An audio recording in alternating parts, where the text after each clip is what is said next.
예, 시장한 수 강준혁입니다. 자, 오늘 제가 정해놓은 제목은 산양의 절벽타기라는 제목을 하나 정해봤어요. 사람이 이렇게 가다가 길이 이렇게 막혀 있으면 갈 길이 없네, 돌아가야 되나, 돌아가기엔 조금 애매하고 어떻게 해야 되지? 이라고 생각을 많이 할 수가 있죠. 산양 같은 경우에는 길이 막히면 어떻게 됩니까? 굉장히 안정적으로 절벽을 탑니다. 지금 어떻게 보면 우리 투자자분들한테 이러한 부분이 저는 필요하지 않을까 생각이 드는데요. 화요일 날 제가 대박천국에서 그런 말씀을 드렸는데 전반적으로 지금 상황이 이런 것 같아요. 주식 전문가들은 대부분 이제 얘기가 시장이 향후에도 지속적으로 성장할 것이다, 이렇게 얘기를 많이 하고요. 경제학자가 되었던 그쪽에서는 지금 많이들 얘기하는 부분이 시장이 일단 버블이 많이 형성이 되어 있고, 이 버블 부분이 일단 자산 부분부터 일단은 좀 붕괴될 가능성이 일단 높고, 전반적으로 테이퍼링이 되었던 아니면 그 이후에 긴축이라고 볼 수 있는 금리 인상이 되었던 하는 부분이 일단 생길 수가 있기 때문에 주식시장도 일단 그다지 좋지 않을 가능성이 높다, 이렇게도 얘기를 하는 것 같습니다. 두 가지 얘기다 일단은 저는 다 일리가 있다, 이렇게 생각이 드는데 사실 저는 약간 좀 위쪽으로 조금 치우쳐 있는 건 사실입니다. 그래서 아까 얘기를 할 때 길이 가다가 길이 막혀 있는 그러한 형국이 될 수도 있다, 이런 말씀을 드리는 건데, 이럴 때 우리가 생각을 해야 되는 것은 아이고야 길이 막혔네 라고 생각을 할 게 아니라, 길이 막히면은 산양처럼 이 절벽을 타는 그러한 기술을 여러분들이 가져가는 게 어떨까라는 생각을 해봅니다. 절벽 타는 건 굉장히 어렵다, 이렇게 생각을 하실 수도 있는데 산양의 입장에서는 절벽 타는 게 일상이겠죠. 여러분들도 그런 일상이 되어보도록 합시다. 자, 오늘 코스피 시장은 일단 0.18% 정도 상승을 했고요. 코스닥은 0.82%까지도 상승을 했습니다. 굉장히 큰 폭으로 상승을 했는데요. 상승했던 가장 주된 이유들을 생각을 해보면 일단 미국 시장 나쁘지 않았고, 중국 시장도 일단은 반등해주는 모습이 일단 보였기 때문에 근본적으로는 시장이 전반적으로 우리 시장도 코스닥을 중심으로 좀 상승해주는 그런 모습이 아니었나, 이렇게 생각이 듭니다. 근데 같은 모양을 보이더라도 사실은 조금 다를 수가 있어요. 나스닥 같은 경우에는 지금 상승을 하고 있는 그런 모습이고, 오늘 시장도 일단 나쁘지가 않죠. 원래 그 미국 같은 경우에는 뭘 많이 조금 우려를 했었냐 하면은, 앞서서 얘기를 했던 부분은 원래는 인플레이션이라든지 테이퍼링이라든지 하는 부분에 대한 우려가 일단 있었는데, 그래도 저는 시장은 간다, 그때는 그렇게 일단 설명을 해드렸죠. 최근 들어가지고는 이제 델타 변이 얘기가 일단 나오고 있고, 두 번째로는 미국의 성장성 자체가 생각보다 성장성이 강하지 않다, 생각보다 성장성이 강하지 않다, 조금은 좀 둔화되는 그런 모습이 보이고 있다, 이런 얘기들을 많이 합니다. 실질적으로 우리 미국의 GDP 성장률을 계산을 하는 부분에서 원래 GDP가 너무 늦게 나오잖아요, 그렇죠? 실시간으로 GDP를 추적하는 데에서 올 초만 하더라도 미국의 GDP가 12%까지도 나올 수 있다, 이런 얘기가 나오다가 최근 들어서는 이게 거의 반토막 정도 나는 그런 모습이 보이고 있어요. 무슨 얘기냐면 성장성 자체가 처음에 생각했던 성장성보다는 조금 둔화되고 있다는 얘기가 일단 있었고, 그 부분 때문에 미국의 국채 수익률 자체가 좀 많이 하락을 하는 모습이 일단 보였죠. 미국의 국채 수익률이 하락을 하니까 이거는 미국의 성장성 자체가 둔화되는 신호다라고 하면서 시장이 이렇게 좀 하락하는 그런 모습이 보이다가, 최근에 미국의 국채 수익률이 다시금 좀 반등해 주는 모습이 일단은 보였고, 두 번째로 아까 처음에 얘기할 때 자산 가격의 버블, 우리나라 지금 보면 부동산 정책들 때문에 난리인데, 우리나라만 그런 게 아니라 미국도 그래요. 미국은 우리만큼 오르지는 않았습니다만은 대도시 기준으로 한 15% 정도 자산 가격이 인상이 되었거든요. 부동산 가격이 많이 올랐죠.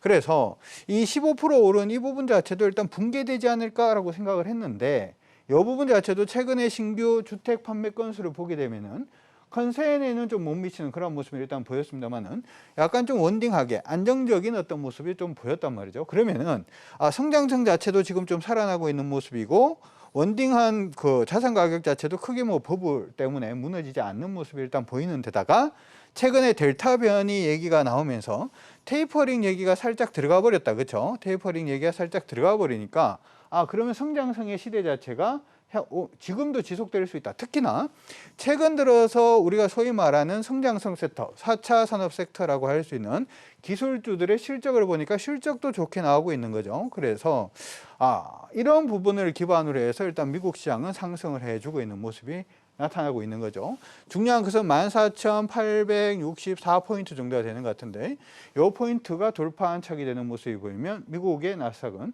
한 번 더 상승할 가능성이 일단 높아 보입니다. 문제는 뭐가 있냐 하면은 문제는 중국이죠.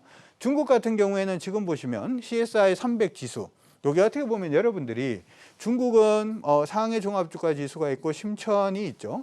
그래서 상해가 그래도 이게 중심이니까 상해가 미국으로 따지면 뭐 다우고 심천은 기술주 중심의 나스닥이다. 뭐 이렇게 분석하시는 분들도 계시는데 이건 아니고요. 상해 종합주가 지수는 사실은 여기 대부분이 이제 금융주가 많이 차지를 하고 있죠. 그렇죠? 그리고 심천은 사실은 IT가 많이 차지를 하고 있는 건 맞는데 상해 종합주가 지수는 금융주가 가면 그냥 가는 지수입니다. 그래서 CSI 300 지수라고 하는 것은 상해하고 심천하고 여기에서 대형주 300개를 뽑아가지고 지수화를 시킨 게 여기 CSI 300 지수인데, 그래서 중국 지수를 보실 때는 상해 지수를 본다, 심천을 본다 이게 아니고 CSI 300 지수를 그냥 보시면 됩니다. 근데 이게 요즘 완전히 뭐 어그러지는 모습이 일단 보였죠. 어그러진 가장 주된 이유들은 올해 초부터 시작을 해서 올해 초부터 시작해서 중국이 뭘 많이 했냐면은 인터넷 기업들한테 규제를 좀 많이 했죠. 그리고 최근 들어 가지고는 교육 관련된 사업 부분에 대해서 규제를 굉장히 강화시키는 모습이 일단 보이고 있습니다. 규제가 강화되는 모습이 보이다 보니까 중국 내에서 사업하기가 조금 애매하다라는 부분 때문에 밀렸다, 뭐 이렇게도 생각을 할 수가 있고요. 두 번째 부분은 뭐가 있냐면 중국은 사실은 코로나 전국을 가장 먼저 탈피한 그러한 국가들 중에 한 국가죠. 그래서 다른 나라들이 양적 완화 정책에 대한 얘기를 할 때 중국은 1월 달부터 시작을 해서 무슨 얘기를 많이 했냐 하면 2021년도에는 일단 통화량도 좀 줄이고 하는 긴축의 얘기를 좀 많이 했단 말이죠. 먼저 긴축에 대한 얘기를 하다 보니까 시장이 빠졌다라고 볼 수가 있는데, 최근 들어 가지고는 이걸 긴축을 폈다는 얘기는 긴축을 왜 펴니까 성장이 과도해질 가능성이 있기 때문에 긴축을 펴겠다 이렇게 되는 건데, 중국 같은 경우에도 성장성을 보니까 예상만큼 성장이 안 나오고 있죠. 중국의 2분기 GDP 성장률을 보더라도 7%대밖에 안 나왔기 때문에 시장의 컨센서스에 못 미치는 모습이 일단 보였다는 거죠. 그러니까 중국은 그래서 나왔던 부분이 지준율을 인하를 시켰어요. 지준율을 인하를 시키는 모습이 일단 보였습니다. 지준율이라고 하는 건 뭐냐 하면은 은행의 지급 준비금이라고 생각을 하시면 돼요. 그러니까 은행이 가지고 있는 돈 중에서 몇 프로 정도는 언제든지 지급할 수 있도록 지급 준비금을 일단은 가지고 있어야 된다라고 하는 부분이 정해져 있는데, 요걸 갖다가 낮춰준 거예요. 그러니까 원래 가지고 있어라라고 하는 부분보다 좀 낮춰주니까 요만큼은 어떻게 되는 거죠? 시장에 풀 수 있는 거죠. 다시 얘기를 하면 지급 준비율 자체를 낮춰줬다라는 얘기는 뭘 했다는 거예요? 양적 완화 정책을 폈다. 왜? 기존에 생각했던 만큼 성장성이 안 나왔기 때문에 양적 완화 정책을 다시금 펴고 있는 것이다, 이렇게 생각을 할 수가 있는 거죠. 그러니까 아까 미국하고 중국하고 지금 생각을 해보면 미국은 지금 성장성이 다시금 드라이브를 걸고 있는 반면에 중국은 성장성이 좀 떨어지는 양단의 모습을 보여주고 있습니다. 오늘 시장 얘기를 하는데 제가 왜 이 두 가지를 얘기를 하냐면 이것 때문에 그런 얘기를 하고 있는 거죠. 우리나라 대한민국 짝짝짝짝짝, 그쵸? 올림픽에서 금메달 많이 따야 될 텐데. 자, 어쨌든 간에 지금 보면은 우리나라의 수출, 국가별 수출액 비중을 한번 따져보는 그래프를 일단 보게 되면 중국이 탁월하게는 없습니다. 그렇죠? 밑에 있는 차트, 이 빨간색 차트가 누구냐면 미국입니다. 그러니까 우리나라 경제에서 가장 중요한 나라는 중국이고, 그러면 미국은 안보만 중요하냐? 안보만 중요한 게 아니라 미국 쪽으로도 수출이 굉장히 높죠. 원래는 우리나라가 IMF 이전에는 일본 쪽으로의 어떤 교역량이 굉장히 많다가 IMF가 끝나고 난 다음에 IMF 시대로 이제 접어들면서 미국의 의존도가 굉장히 높아지다가 최근 들어서는 이제 여러분 아시다시피 중국의 의존도라고 얘기하기보다는 수출, 교역 규모 자체가 굉장히 커지고 있는 그런 모습이죠. 그러다 보니까 아까 보니까 미국은 성장성이 좋으니까 뻗어 올라가고 중국은 성장이 조금 애매하다 그러니까 밀리니까 한국은 지금 뭐 하고 있나 옆으로 가고 있는 그러한 형국이 일단은 보여주고 있는 그런 상태입니다. 어쨌든 간에 중요한 거는 이런 거죠. 미국 같은 경우에는 결국에는 뭘 할 거냐 하면 고용 지수가 일단은 좀 좋게 나오는 모습이 보이면은 테이퍼링을 시작을 할 겁니다. 그래서 이번에 잭슨홀 미팅 자체가 굉장히 중요한 그러한 시점이 되겠죠. 테이퍼링을 시작을 할 수밖에 없고 그 다음에 금리를 인상을 하는 그런 모습이 일단 보일 건데 중요한 것은 여러분들이 이거 기억하셔야 돼요. 테이퍼링을 하면 테이퍼링을 하는 가장 주된 이유는 뭐냐면 옛날에는 테이퍼링이라는 게 단어가 없었죠. 이 테이퍼링이라는 단어는 나온 지가 얼마 안 된 단어입니다. 무슨 얘기냐면 양적 완화를 계속하다가 이 정도면 우리나라 경기가 괜찮을 것 같아요. 그러면서 미국이 양적 완화 그만할래, 딱 그냥 끝라고 얘기를 했을 때 미국 경기는 크게 충격을 안 받았는데 신흥국은 뭘 했냐면 신흥국은 테이퍼링에 대해서 발작하는 그러한 모습. 발작은 뭔지 알죠? 막 이렇게 꼭 너무 놀래버리는 그러한 현상들이 예전에 많이 일어났거든요. 무슨 얘기냐면 테이퍼링을 시작하게 되면은 사실은 미국 경기가 막 이렇게 출렁거리는 것이 아니라 미국 밑에 달려있는 신흥국들의 경기 자체, 여기 이제 신흥국이라고 얘기하는 건 이머징 마켓이라고도 볼 수가 있고 어떻게 보면 대한민국도 여기에 일단 포함이 된다라고 볼 수도 있을 것 같아요. 그러면 테이퍼링이 시작되면 미국 경기는 가만히 그냥 그래도 원딩하게 안정적으로 움직일 수가 있는데 대한민국을 위시한 신흥국 시장 자체가 크게 출렁거릴 가능성이 높다면은 자산 자체를 어떻게 할 가능성이 높을까요? 대한민국에 놔두기보다는 미국 쪽으로 가져갈 가능성이 굉장히 높죠. 최근 들어가지고 시장에서 이런 얘기를 굉장히 많이 합니다.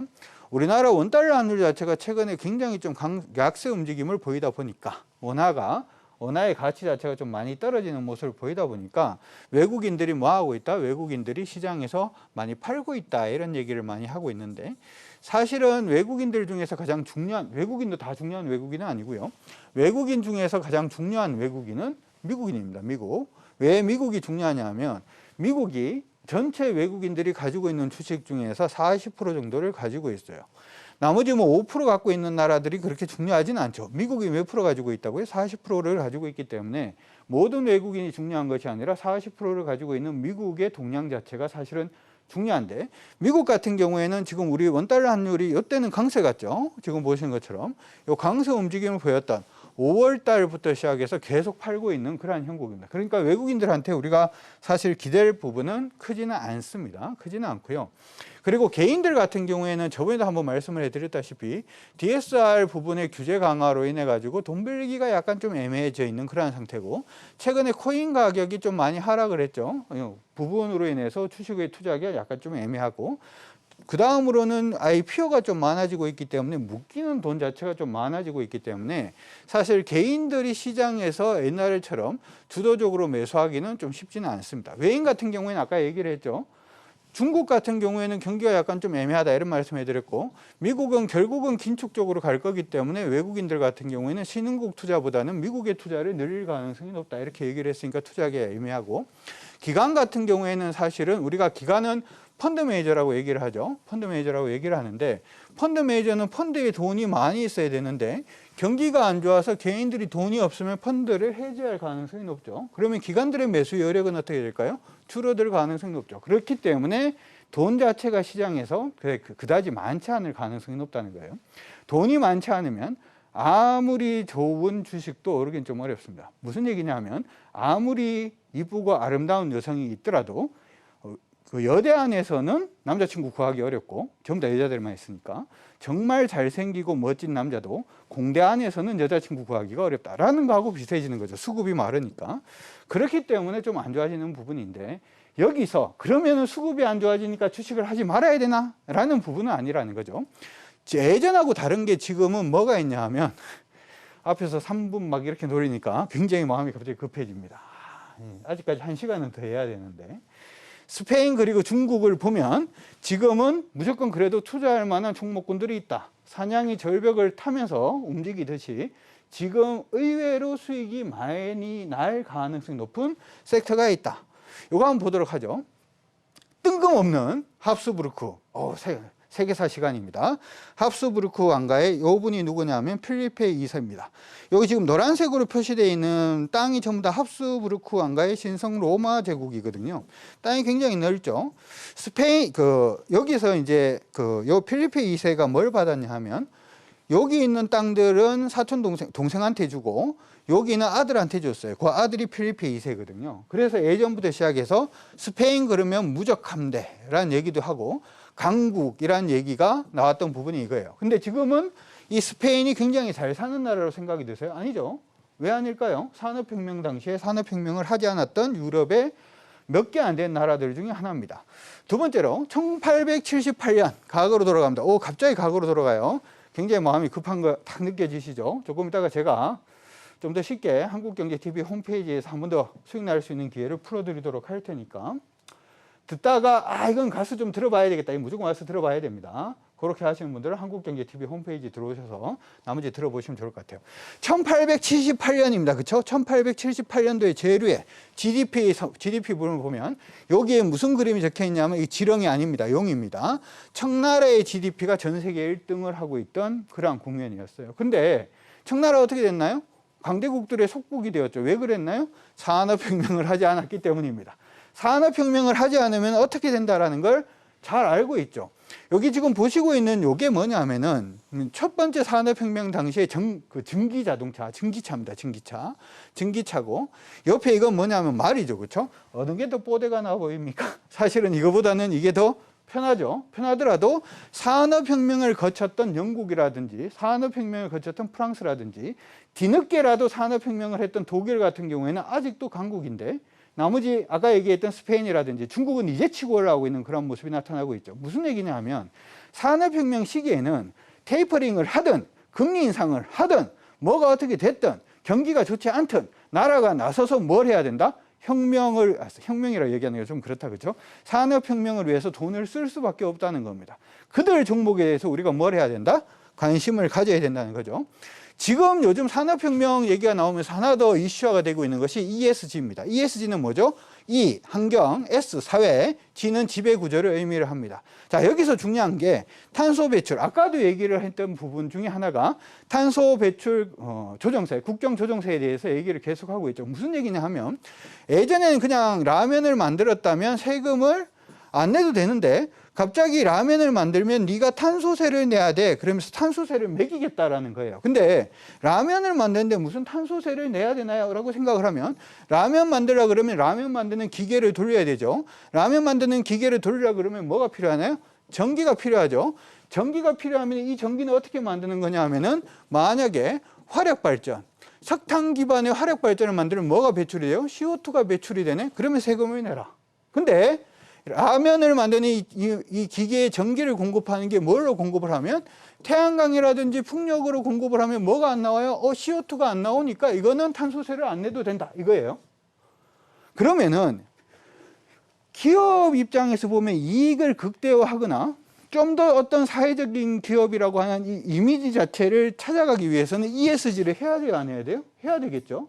해야 되면은 청정 에너지에 대한 욕구 자체는 강해요, 안 강해요? 강할 수밖에 없겠죠. 그럼 여러분들이 지금 봤을 때 이게 테이퍼링이 됐든 금리 인상이 됐든 뭐가 어떻게 됐든 간에 이들 기업들은 실적이 좋아질 수밖에 없죠. 좋아질 수밖에 없다면은 당연히 매수 타이밍을 줄 수가 있고 사상 최대 실적을 낼 기업들이 거기 안에서 많겠죠. 그럼 그걸 봐야 될까요? 안 봐야 될까요? 봐야 되죠. 그래서 종목군들을 보면 효성 첨단 소재도 지금 보시면 거의 뭐 50% 가까이 주가가 상승하는 모습이 일단 있었고 에코프로 같은 경우에도 주가가 크게 상승을 했죠. 앞서 계속 정리라고 하니까 그냥 정리하도록 하겠습니다. 중요한 거는 뭐냐 하면 지금의 시대의 흐름을 읽기 시작을 하면 뭐가 보여요? 돈이 보이기 시작을 합니다. 그걸 무시하고 굉장히 협소한 시각으로 시장을 보기 시작하면 보이는 돈도 보이지 않습니다. 내가 지금 뭘 가지고 있는지에 대해서 여러분들이 조금 더 주목하는 것이 필요해 보이고 더 자세한 내용은 한국경제TV 홈페이지에서 말씀을 드리도록 하면서 일단 여기서 마무리하고 바로 뛰어 올라가서 인터넷 방송실로 가도록 하겠습니다. 수고하셨습니다.